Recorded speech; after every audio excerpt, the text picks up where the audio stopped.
Fala, meu lindo, tudo bem? Nós chegamos exatamente no meio da série Alvorecer.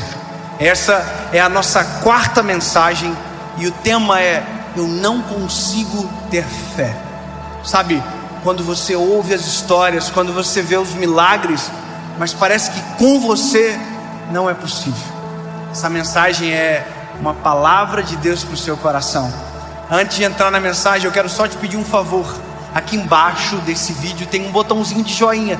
Se você clicar nele, o YouTube entende que é uma mensagem relevante e manda para mais pessoas. Então, por gentileza, se você não curtiu o vídeo, curte. Não esquece de comentar, deixar aquilo que edificou você e manda para todo mundo que você puder.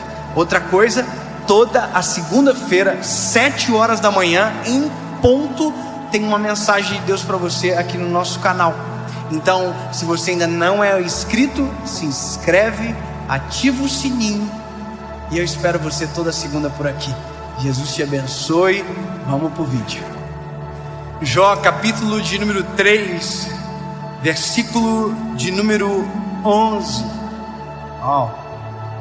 Porque eu não morri desde o ventre da minha mãe, e saindo do ventre da mãe, porque eu não parei de respirar. Sabe, você só compreende a profundidade do desabafo de Jó quando você lê a história de Jó. Sabe, a ponto de dizer: olha, eu preferia ter morrido antes de nascer, eu não queria ter vivido absolutamente nada dessa vida absurda que eu estou vivendo agora. Sabe, é uma sensação de apanhei tanto que eu não gostaria nem de ter vivido. Sabe, é uma hora onde as pessoas desistem, né? Tem gente que diz: eu já chorei tanto que o pote de lágrimas secou. Você já viu isso? E é onde a gente ouve a seguinte frase: eu não consigo mais acreditar em nada. Eu não consigo mais acreditar que existe um Deus no céu que se importa. Eu não consigo acreditar que Jesus realmente existiu. Sabe, eu não consigo acreditar nesses milagres, nessas histórias. Eu não consigo mais acreditar. É quando a gente perde a fé. E é possível a gente perder a fé em tudo. A gente pode perder a fé no ser humano, a gente pode perder a fé em nós. Mas a pior coisa do ser humano é quando ele perde a fé em Deus. Porque Deus sempre vai ser a primeira, mas também a última instância. Sabe, quando você não tem mais a última instância e você perdeu nas primeiras, ali parece que, sabe, acabou. Eu acho interessante quando um ateu explica a fé do cristão. E o ateu, ele é brilhante em explicar a fé. Ele vai dizer: é porque o cristão precisa de uma esperança. A pergunta é: e quem não precisa? Porque a esperança do cristão, diferente da esperança da ciência, por exemplo, a ciência tem um limite. Nós cremos em algo que não tem limite. A gente sempre diz: a medicina vai até aqui, o Senhor vai além. A morte paralisa, Deus dá a vida. Sabe, aonde não existe uma saída, nós que cremos em Jesus acreditamos em um novo ciclo. Nós acreditamos num milagre. E até quem não acredita, quando chega na última instância, faz um esforço para acreditar. Quantas vezes eu já fui visitar pessoas que estavam morrendo de alguma doença terminal e que nunca creram em Jesus, mas chegaram na última instância, a última coisa que restou foi crer. Só que veja, o mesmo motivo que faz alguém crer também pode fazer o outro deixar de acreditar. Quando você olha para a história de Jó, o mesmo motivo que poderia fazer alguém crer, naquele momento talvez quis fazer ele deixar de acreditar. E quando a gente olha para a nossa geração, e eu digo para a minha geração, eu encontro uma dificuldade de crer muito maior. Sabe, porque agora nos foi passado a impressão que a gente controla muito melhor a nossa vida. Nossa expectativa de vida mudou, por exemplo. O homem, a expectativa dele tem subido de maneira drástica. A medicina tem entrado na história de uma maneira muito extraordinária. Sabe o que eu descobri esses dias? Eu quero muito ter uma menina. Nós vamos orar sobre isso. Eu e a Paulinha, a gente queria que o nosso terceiro filho fosse uma menina. A gente tem esse desejo. A gente descobriu que se eu quiser que seja uma menina, eu consigo fazer que seja. Basta eu fazer a inseminação manipulada pelo médico, que vai colocar lá, eu não sei explicar o termo científico, mas vai nascer uma menina por conta de uma manipulação na genética. Só que eu não quero isso para mim, porque à medida que eu tenho controle, eu descubro que não ter o controle é muito melhor. É muito melhor viver o sobrenatural de Deus do que o controle do homem.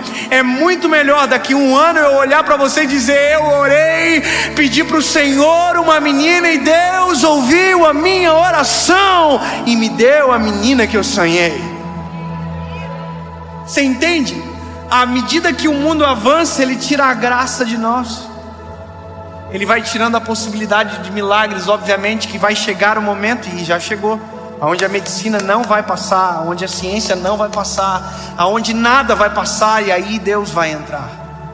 Mas a minha preocupação é com os corações de agora, que não conseguem crer, ou porque de maneira racional entenderam que isso é o melhor, porque não querem se frustrar em crer em algo que talvez não exista, ou talvez com alguém que foi tão ferido na vida ou pela própria religião, que transformou a fé em uma coisa ruim, e se esqueceu do eterno por conta de uma experiência.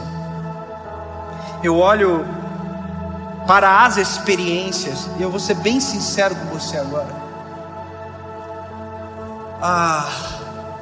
Deus deu voz para a gente no Brasil. Eu reconheço que foi o Senhor que fez tudo acontecer. O Senhor nos deu voz. Mas sabe, de verdade, quando sai alguma matéria nossa, quando sai alguma notícia, às vezes a gente lê os comentários, e eu leio algumas frases assim, tipo: pastor é tudo ladrão. Sabe, ele só quer o dinheiro das pessoas, aquelas coisas que a gente ouve de senso comum. Mas quando você olha na história, você percebe que existem culpados disso acontecer. Sabe, existem os culpados de fazer isso acontecer. Ou seja, nós às vezes pagamos o preço de decisões erradas lá de trás. Só que aí que está. O problema não é comigo. O problema é que essas pessoas que construíram uma imagem errada, ou que frustraram a fé de alguém, frustraram a fé em Jesus. Entende? Tem pessoas que deixam de crer porque foram feridos por alguém que deveria ser aquele que protege, que ama.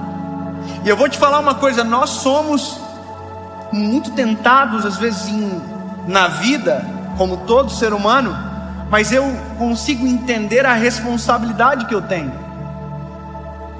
Sabe, entendo o que eu vou te dizer agora, mas, por exemplo, se alguém trair a esposa, ninguém vai saber. Mas talvez se eu trair a minha esposa, a Paula, porque tem uma voz que o Senhor deu, olha que loucura. Tem gente que nunca mais vai querer ouvir uma pregação, que vai achar que todo pregador é o vagabundo que traiu a esposa. Você entende? Se eu abandonar a minha família, ou se eu perverter o meu coração, eu sou responsável pela vida de muitas pessoas. Aí você vai dizer: mas a fé, ela tem que estar em Jesus. Eu concordo com você. Mas quando a gente olha o apóstolo Paulo, ele diz: sede meus imitadores, assim como eu sou de Cristo. Sabe o que ele está dizendo? A nossa responsabilidade é muito grande.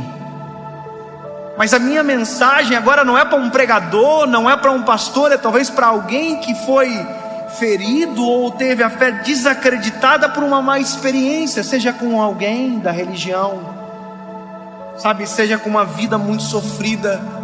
A minha palavra para você é: mude a perspectiva dos teus olhos.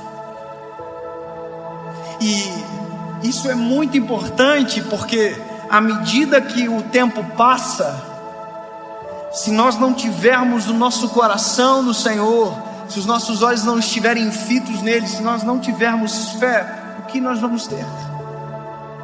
E eu percebo que a falta de fé, ela invadiu aqueles que mais deveriam ter também. Sabe,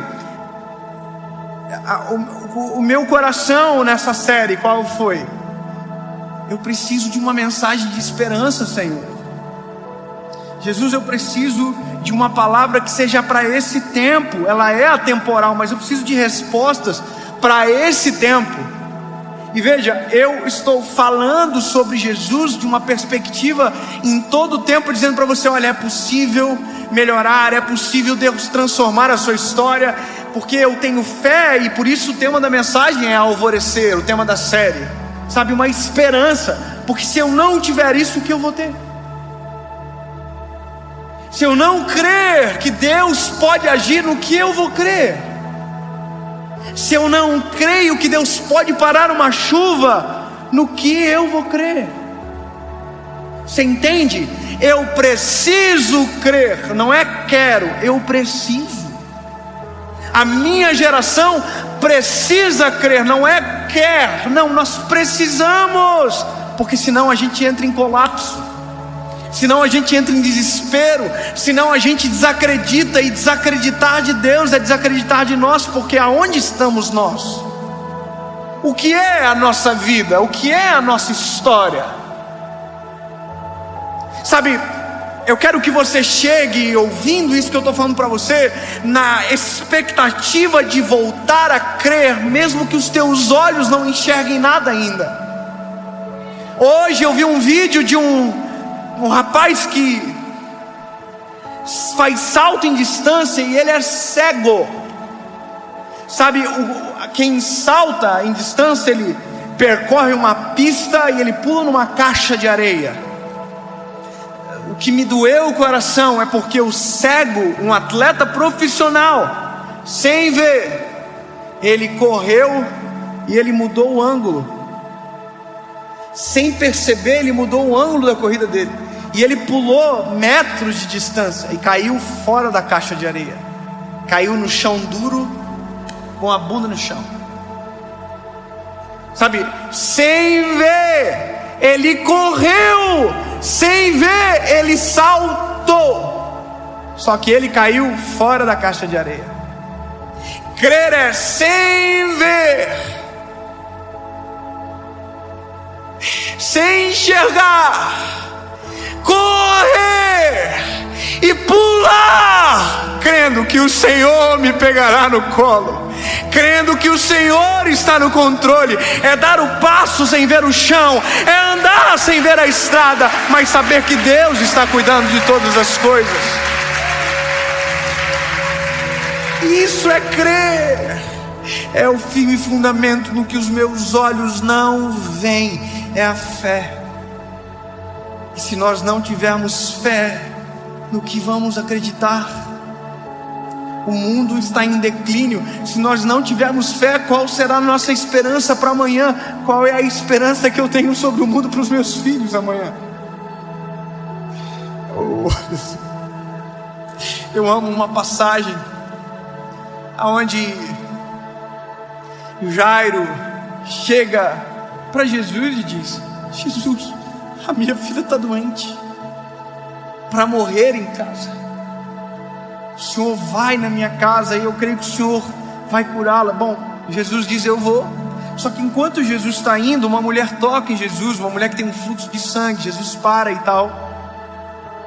E enquanto Jesus está operando esse milagre, chega uma notícia para Jairo: ô Jairo, não adianta mais o mestre ir.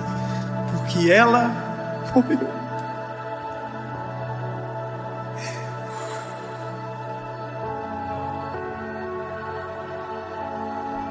Sabe, é exatamente nesses cenários da vida que a gente abandona e diz: não tem nem jeito para o Senhor fazer. A gente não consegue mais crer. Sabe? Só que é exatamente nesse momento que crer faz todo sentido. É exatamente nesse momento da vida que nós mais precisamos crer. E eu acho lindo porque Jesus olha para Jairo e diz: Jairo, não temas, somente creia. Sabe, ele está dizendo: não precisa ter medo, só crer. Sabe, é como Deus dizendo: é exatamente agora que eu entro em cena, é exatamente agora que eu faço. E a Bíblia diz que é exatamente isso que Jesus faz. Jesus chega e ressuscita a menina. Sabe, crer é uma escolha de não ver, mas sabendo que Deus está no controle.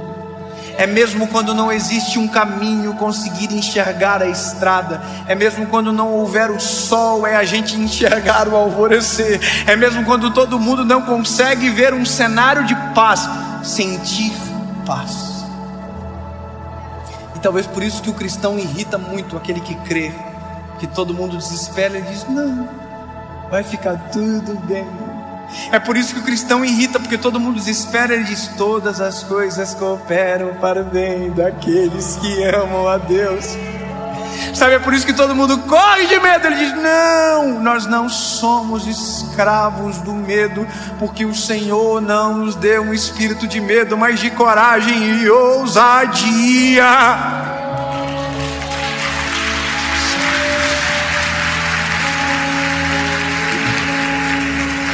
Sabe, crer é enxergar o que os olhos de ninguém pode contemplar. Não tem saída. Quem crê diz: há uma esperança. Não tem mais jeito. Quem crê diz: eu conheço alguém que muda a história. Alguém diz: eu desisto. Quem crê diz: é hora de recomeçar. Quem não acredita diz: eu caí. Quem crê diz: Deus levanta o caído. Entende? Sempre haverá uma perspectiva de luz, de esperança para quem crê. Então você precisa escolher. Não crer é viver no marasmo de ausência de esperança. Ao oposto disso, crer é ter esperança. Meu grande sonho com a minha geração é que as pessoas tenham as suas experiências com Jesus. Sabe, experiência com Jesus. Posso te falar um negócio? A gente está aqui agora, lembra que eu brinquei aqui? Da chuva. Jesus, se o Senhor quiser parar a chuva, o Senhor pode parar. Você acha que é legítimo eu parar tudo agora e dizer: Jesus, faz parar a chuva? Você acha que é legítimo? Sim ou não? Você está vendo o medo que existe em nós em crer? Por que a gente não acha legítimo? Ou por que a gente não faz? Porque o meu medo é que eu ore e continue chovendo. Você entende? Só que aí entra a perspectiva de crer. É que mesmo não acontecendo aquilo que eu quero, eu creio que Deus ouviu a minha oração, mas sabe o melhor. Sabe, eu me lembro de quando eu tomei a decisão por Jesus. Eu fiquei apaixonado loucamente. Eu queria orar por todo mundo que estava doente. Porque como eu ia saber se Deus não queria que eu orasse se eu não orasse? Sabe, eu me lembro de uma vez que eu estava saindo da igreja para ir para uma outra igreja. Eu era líder de jovens, eu estava visitando alguns eventos que estavam acontecendo. E quando eu estava saindo, passou uma irmã por mim, com a mão assim, ó. Eu falei: o que está acontecendo? Ela falou: eu estou indo para o hospital, estou com muita dor no dente. Eu falei: me deixa eu orar primeiro. Porque vai que Deus cura. Entende?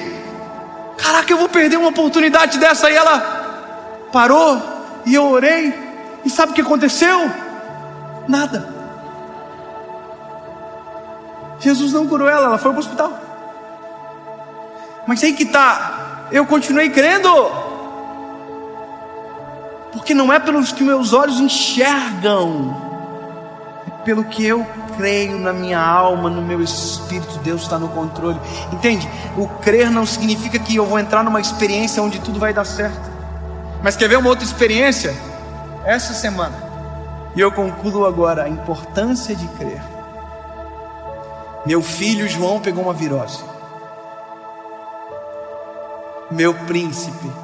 Nós voltamos de madrugada de Floripa, a gente estava aqui, voltamos para Joinville, e ele foi vomitando até em casa. Quem tem filho aqui sabe como a gente que é pai fica, né? A gente queria trocar e entrar no lugar, sabe? Filho, fica bonzinho, o papai vai ficar mal. Sabe, eu parava o carro, ele vomitava. No dia seguinte, na manhã seguinte, ele vomitou. E eu me lembro da cena dele comigo no sofá. E a minha esposa falou: filho, porque a gente fala tudo a verdade para ele. A gente vai levar você no hospital. Você vai ter que tomar um piquezinho no braço para tomar soro, que você não está bem, filho. E ele começou a chorar e disse: mamãe, eu não quero ir para o hospital, mamãe.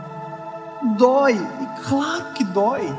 A gente sabe que dói, mas dói muito mais na gente. Aí naquele momento eu falei para ele assim: filho, olha para o papai. Antes de nós irmos para o hospital, a gente vai orar, filho. E se o papai do céu curar você, você não vai mais precisar ir para o hospital. Olha que loucura. Então, filho, nós vamos orar. Se o papai do céu curar você agora, não precisa mais ir. Vamos orar, filho? E meu filho falou: daí não vai precisar ir para o hospital.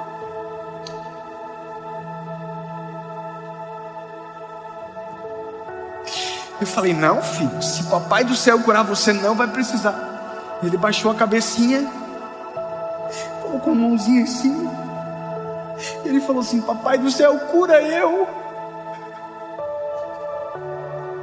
E dentro do meu coração eu disse: Jesus, essa é a minha oportunidade de te apresentar a meu filho da maneira mais eficaz possível. Cura o meu filho em nome de Jesus. Amém. E na hora, Jesus curou o meu filho. Acabou.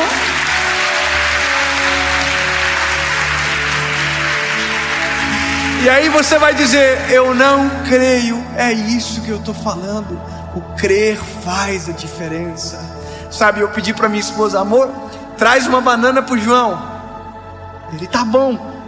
Aí o mano olhou para mim: eu não vou mais precisar ir para o hospital, papai. Não, não vai. E ele comeu a banana e acabou. Comeu, brincou e acabou. Escolher crer é a única possibilidade que nos dá para viver milagres extraordinários com o Senhor. Se eu não crer, eu não vou viver. Se o Pedro não cresce que seria possível andar sobre as águas, ele nunca entraria na história por andar sobre as águas junto com Jesus. Você entende? Eu só quero que você entenda muito melhor crer, lindo. Então passa por cima da tua má experiência. Eu não vou te pedir perdão em nome da igreja. Não precisa. Passa por cima disso. Passa por cima se alguém te frustrou, se alguém foi mal com você e talvez devia ter. Não, esquece. Olha para o eterno, olha para Jesus. Deixa Ele purificar, sarar o teu coração. Escolha crer. Eu termino aqui agora contando mais uma experiência. Posso? Posso? Porque, na verdade, o meu sonho é que você não baseie a tua fé na minha experiência, mas numa que Deus vai fazer você viver. Sabe? A sua caminhada.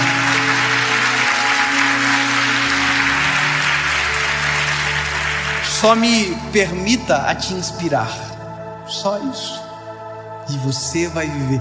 Eu declaro sobre a sua vida que em nome de Jesus você terá a sua própria experiência com Jesus, e vai chegar a um ponto que você não precisará de alguém dizendo para você alguma coisa sobre Jesus, no sentido de que você terá a sua experiência como seu alimento. Entende? Você com Jesus, uma experiência genuína, e nada mais vai frustrar você. Eu me lembro que um dia eu escrevi um livro que até já esgotou faz muitos anos, e eu nunca mais relancei ele. É até bom lembrar disso agora, porque eu quero trazer ele de novo. O tema do livro é o Deus que me faz chorar. Eu nem sou chorão, né? Não sei porquê. Mas olha, eu descobri que vale a pena provocar o Senhor, sabe? Provocar mesmo. Eu creio que o Senhor pode fazer. Eu creio. Essas loucuras assim. Vai, antes de tomar aspirina, Jesus, Senhor, tira esse dor de cabeça. Amém.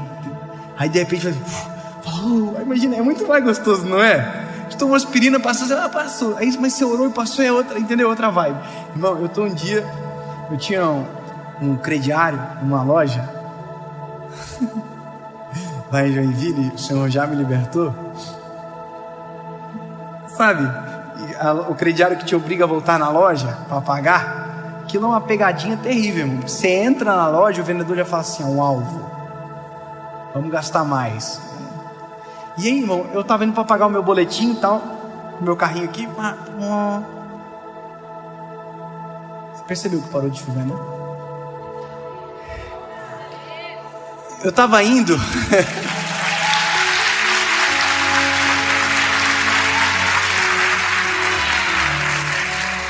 Você pode dizer assim: não, mas já estava na hora de parar mesmo. Eu prefiro escolher a opção de o Senhor parou para que a gente conseguisse terminar dessa maneira. Só uma escolha de perspectiva, entende? Te amamos, Jesus. Obrigado, Senhor. Sempre vou escolher acreditar que o Senhor está fazendo, e que nada é o acaso e tudo são as tuas mãos. Obrigado, Jesus. A gente provoca, mas já viu ser provocado pelo Senhor como é uma coisa muito doida. Eu oro para que você viva isso. Um dia eu estava lá indo pagar o boletim no meu carro, e aí tinha uma vaga de estacionamento que ficava na frente da loja que eu ia pagar a conta. E quando eu passei, a vaga estava preenchida, e aí eu ia ter que ir para um estacionamento pago que era um pouquinho mais longe e tal, mas que era caminho. E eu reclamei comigo assim: puxa vida, a vaga estava preenchida. Aí dentro do meu ser, ouvi uma voz dizendo: por que tu não me pede as coisas simples da vida também? Irmão, eu não sou normal nem um pouco, e eu amo o desafio. Eu amo essas tretas, irmão. Eu falei: o quê? Eu vou voltar lá, Senhor, e vou te pedir então. Irmão, voltar significa dar uma volta de 6 minutos a mais. E eu voltei. Tenho isso medo, irmão, porque agora era a voz dentro de mim em jogo, além da minha fé. Voltei. No comecinho da rua, falei: bom, o Senhor falou comigo. Se o Senhor achou que eu não ia vir, o Senhor se enganou, porque eu vim. Então eu quero, Senhor, aquela vaga na frente da loja. Amém. Descansei. Estou chegando na frente da loja, tinha um carro na frente da vaga, na vaga. Aí eu já estou aqui já. O carro deu pisca, saiu da vaga, e eu entrei. Entrei, só que aí que tá, essa é a coisa mais gostosa do mundo. Quem disse que eu consigo sair do carro para pagar o boleto agora? Mas eu tô no carro, aleluia, chorando, falando em línguas, aleluia, igual maluco, irmão. Entrei para pagar a conta com os olhinhos tudo vermelho, tanto de chorar. Aí voltei para casa, cheguei para minha esposa, falei: amor, tu não acredita o que aconteceu? O Senhor fez isso comigo. Eu voltei e pedi a vaga, Deus me deu a vaga, eu entrei na vaga, pegou a vaga, top a vaga. Minha esposa gravou para usar contra mim num ambiente necessário de novo. No outro mês, Eu tô voltando na mesma loja. Quando eu entro na rua, minha esposa fala, pega na minha perna assim, ó. Eu não quero ir pro estacionamento, tá? Eu falei, não entendi. Vamos orar e pedir aquela vaga de novo. Eu quero viver a mesma coisa que você viveu. Aí, irmão, botei o som na parede na hora. Falei, ó, Senhor, o Senhor fez comigo, tô com a gata aqui também agora. Deixa eu impressionar ela, Senhor. Sinceridade do coração, irmão. Se Deus não fizesse, Deus continuaria sendo Deus igual. Eu continuo amando igual. Mas aí que tá, a gente só sabe quando crê, quando provoca. Entendeu? Vamos orar então, amor, ora aí. Jesus, a gente quer aquela vaga, Senhor, na frente. Tá chovendo muito, a Paulinha tá com chapinha. É verdade, tudo isso é verdade. Ela tava com chapinha, não queria andar na rua. Jesus, a chapinha da irmã, o senhor sabe, top, linda, chovendo. A vaga, pedimos a vaga exatamente igual. Chegamos na frente, a mesma cena. Tinha um carro, deu pisca, saiu, nós entramos. Pensa que delícia que foi dentro daquele carro. Eu e ela segurando um na mão do outro, dizendo, Jesus, tu ouve nossa oração. Jesus, tu és fiel. Jesus, obrigado por, entendeu? Escolher crer nos proporciona experiências muito mais extraordinárias do que não crer.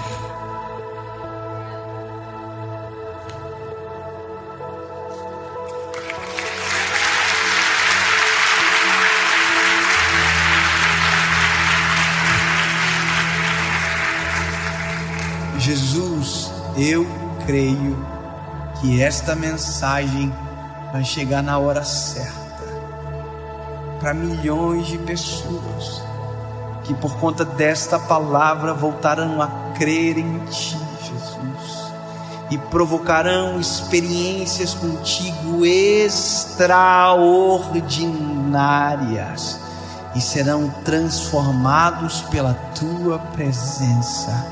Jesus, nós cremos em Ti.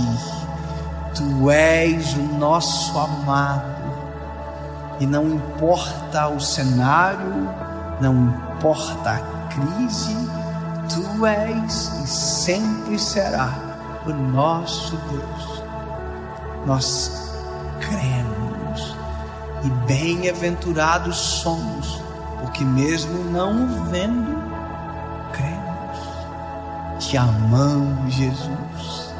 Que a nossa experiência contigo, que a nossa jornada de fé seja brilhante, que os nossos filhos e netos sentem numa sala um dia só para ouvir as nossas experiências contigo. Existe a opção de contar a experiência de alguém, mas nós escolhemos viver a nossa própria história contigo, em nome de Jesus. Amém.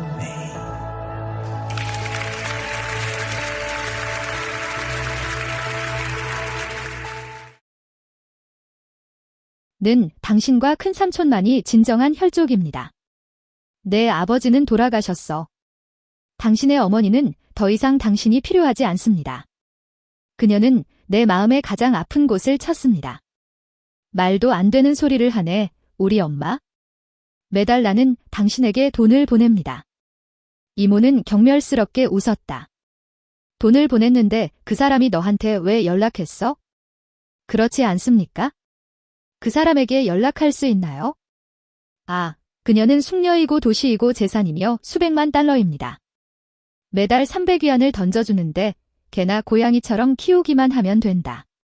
글쎄요, 당신의 어머니는 당신의 아버지에 의해 강제로 아이를 낳게 되었어요. 그 사람이 당신의 어떤 점을 좋아하나요? 내 엄마도 너를 싫어하잖아. 당신은 말했다. 이 세상에서 당신을 좋아하는 사람이 또 누가 있는지 보세요. 산풍은 날카롭고 예리한 칼날처럼 내 마음속 가장 은밀한 두려움을 꿰뚫는 대륙의 말 하나하나를 실어나른다. 나는 소리를 지르고 손을 묶고 세게 닦아주었다. 그녀는 거짓말을 했어요. 그녀는 거짓말을 했어요. 누군가가 나를 좋아할 거라고요? 하지만 세상은 너무 넓어서 나를 진심으로 좋아해주는 사람이 적어도 한두 명쯤은 있겠지? 그녀는 갑옷산처럼 너무 뚱뚱했고 냄새가 났고 내 마음속에 악마 같았습니다. 나는 그녀를 붙잡을 수가 없었고 오히려 그녀에게 꼭 붙잡혀 있었습니다. 그녀는 강할 것이다.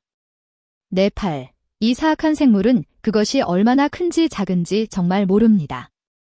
나는 몸부림치며 탈출하지 못했는데 문득 몇 년 전 이모가 했던 말이 생각났다. 약할수록 더 열심히 싸워야 한다는 것이었다. 목이 쉴 때까지 차고 깨물고 때리고 핥히었습니다. 목소리가 입 밖으로 나오지 않습니다. 톤 부인은 배설물을 뿌리고 투 이모는 머리를 잡았습니다. 나, 이 잡종.